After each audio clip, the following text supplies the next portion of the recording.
Tiktropa,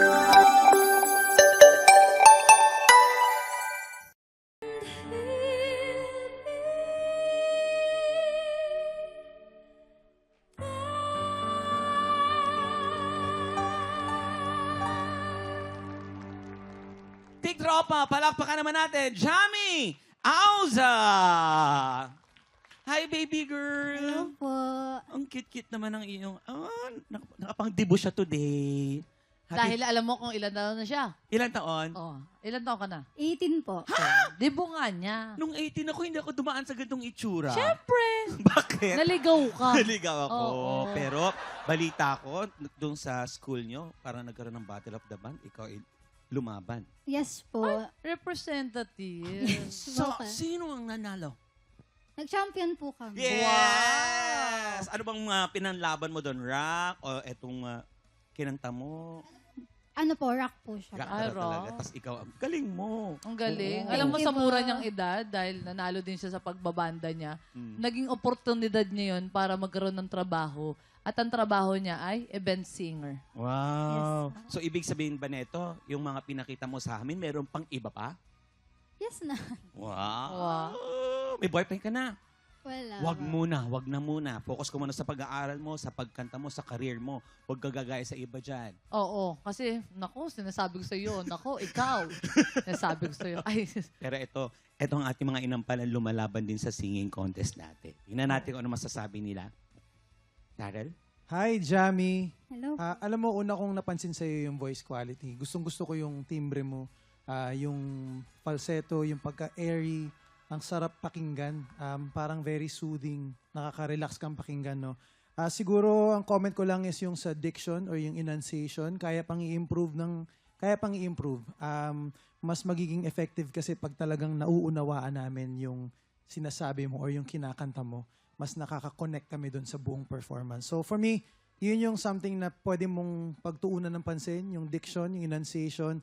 And doon sa second verse, merong mga notes na medyo komplikado or medyo critical na mahit. Hindi lang siya masyadong naging klaro. So yun lang, review mo lang yung part na yon and make sure na kung ano yung naririnig mo na ginawa ng artist doon, kailangan mahit mo siya.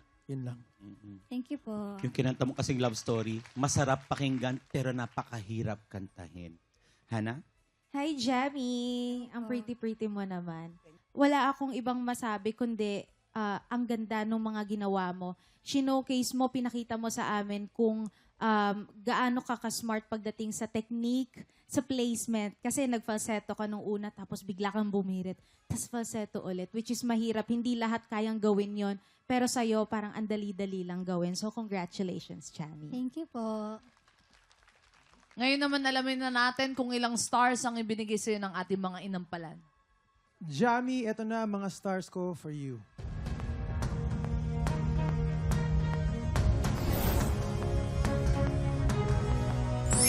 Uy, 4 stars ang binigay ni Darrell. Sir Renz?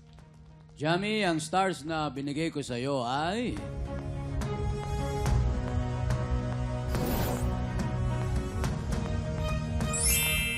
Three stars naman ang binigay ni Sir Renz. Good luck! Salamat sa ating mga inampalan. Mamaya malalaman natin kung ilang stars ang ibinigay sa'yo ni Miss Hannah. Pero ngayon, kamustahin naman natin ang mga kapitbahay natin dyan. Mga singer to. Yes. Hello!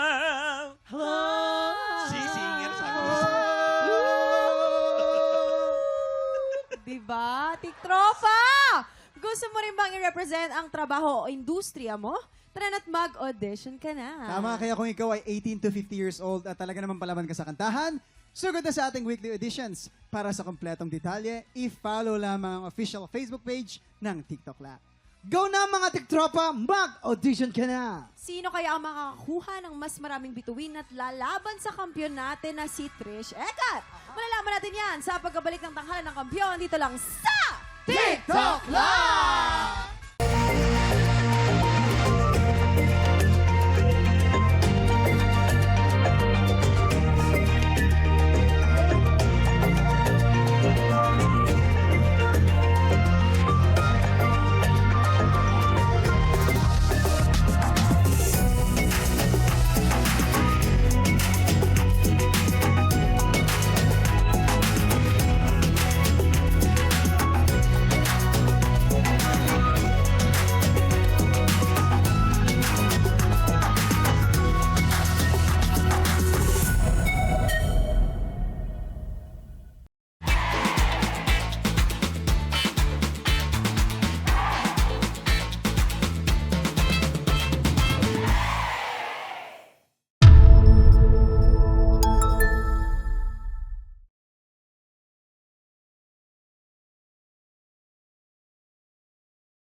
Tik Tropa! Pinanood mo hanggang sa dulo itong video na to? Very good ka! For more happy time, watch more TikTok Clock videos on our official social media pages and subscribe to GMA Network official YouTube channel.